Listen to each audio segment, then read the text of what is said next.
Bonjour, bonsoir à tous. C'est un plaisir de vous saluer à cette heure. C'est un plaisir d'être encore avec vous afin de présenter la deuxième partie de l'étude du livre Prophète Isaïe en ce qui concerne les chapitres 40 à 66 qui contient 27 chapitres dans cette section et cette section concerne alors la situation des exilés à Babylone. 27 chapitres livre Isaïe. Alors dans la deuxième section, les résumés à travers plusieurs thèmes.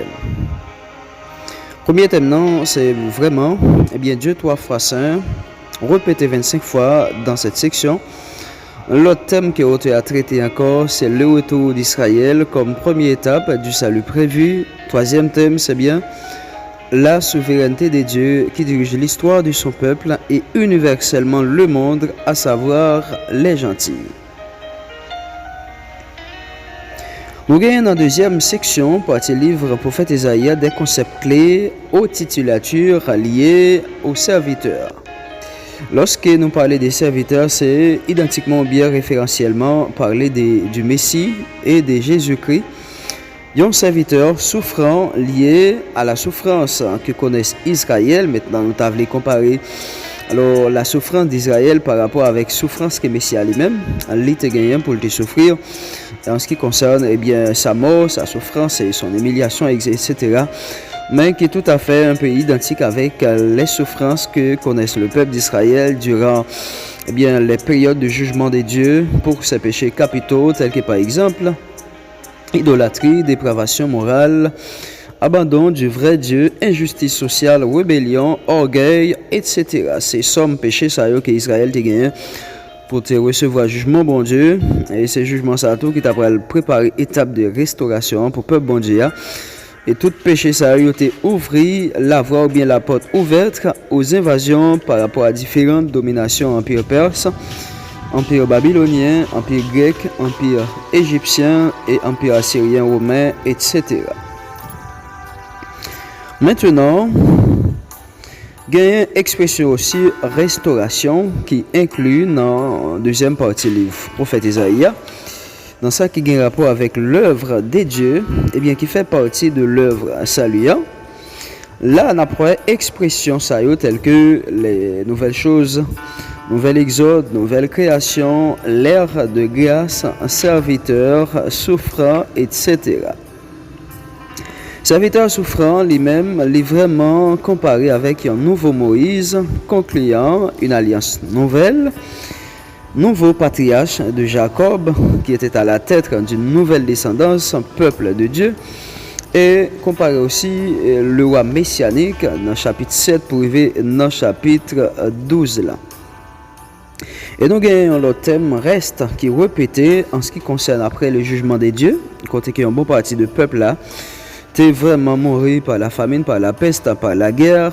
Maintenant, enterrer ton reste, et ces restes-là, qui t'es allé en exil, et reste ça, t'es bien pour te retourner suivant, les prophéties que bon Dieu débat le prophète Isaïe, là, après 70 ans, il t'es gagné pour retourner dans le pays natal, là, c'est là l'idée de restauration, à côté que Jésus-Christ lui-même, il était gagné pour être capable faire partie de cette restauration en Israël par rapport avec son premier venu. Là, ici, à travers l'œuvre expiatoire du serviteur souffrant, il te permet aussi, bon Dieu Seigneur lui-même, l'Ibaï, ils ont vraiment espoir par rapport au peuple d'Israël, même lorsque reste là, il pas mérité grâce là, mais quand même, ils ont été bénéficiaires par rapport avec la promesse que bon Dieu t'a fait par l'intermédiaire des prophètes.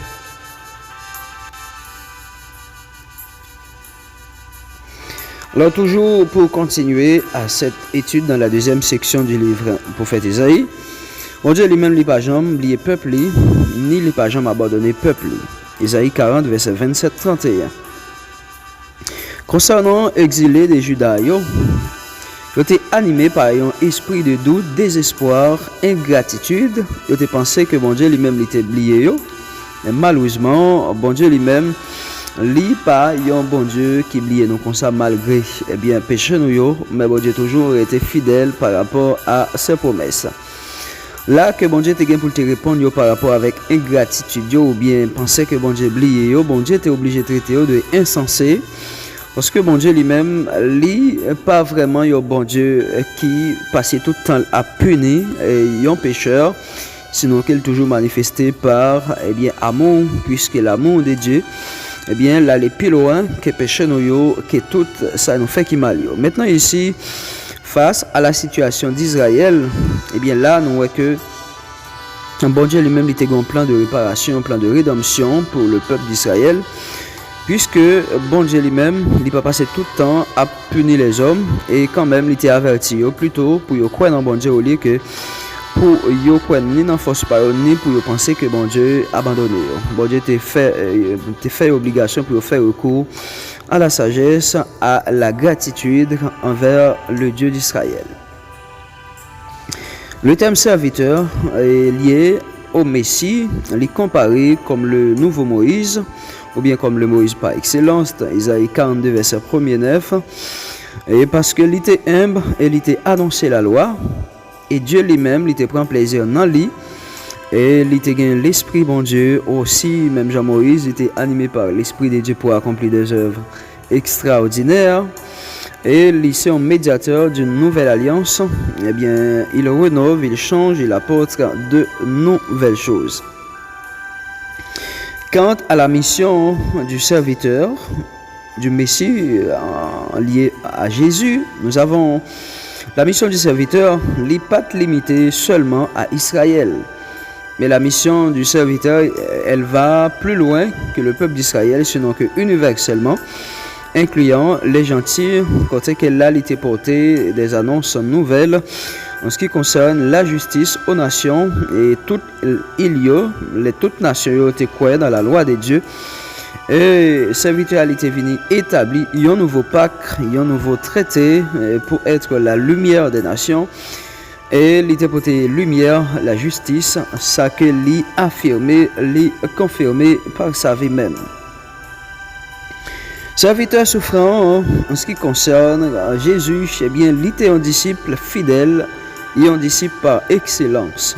Maintenant, Dieu était son professeur, puisque Dieu l'a préparé afin de donner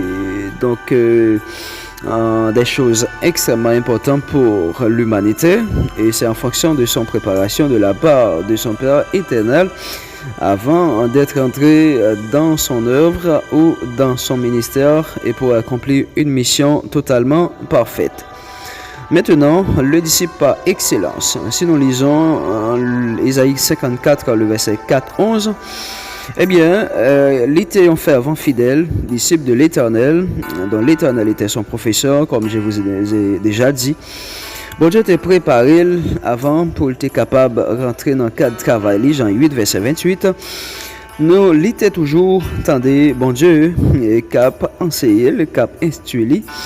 Donc, il était doué passer temps à prendre instruction de la part de son Père et il était doué aussi connaître la souffrance. Maintenant, serviteur souffrant, dans le livre Ésaïe 52, verset 13, ainsi que Ésaïe 53, verset 12, maintenant, prophétie ça, l'était bail environ 700 années avant Jésus-Christ est venu par le prophète Ésaïe. Maintenant, prophétie ça a été tout à fait minutieusement accomplie dans moins de détails par la vie de Jésus-Christ, par sa mort, par son ascension, ainsi que par sa résurrection. Ça que nous avons dans le langage théologique, l'humiliation, martyre, qui est égale exaltation et la glorification du serviteur.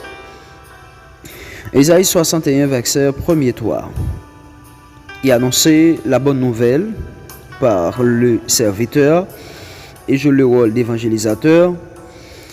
Jean 8, maintenant consoler les endeuillés, voir la famille de Lazare ainsi que la fille de Jaïrus et autres résurrections que Jésus te fait dans le cadre de la résurrection des morts. Maintenant, le fruit de l'œuvre du serviteur, c'est bien La montagne sainte du Seigneur, Isaïe 2, verset 1er 5. Jérusalem sous la gloire, la grandeur de la ville. Isaïe 4, verset 2, 6. La joie éternelle face à la mort et des larmes. Isaïe 25, verset 6, 9. Ainsi que Jérusalem sainte et glorieuse, Isaïe 6, verset 1er, l'invitation de Dieu, Isaïe 55. Voilà, c'est la fin de la présentation de la deuxième partie du livre d'Isaïe. Je vous souhaite que la grâce et la bénédiction de Dieu vous accompagnent en toujours.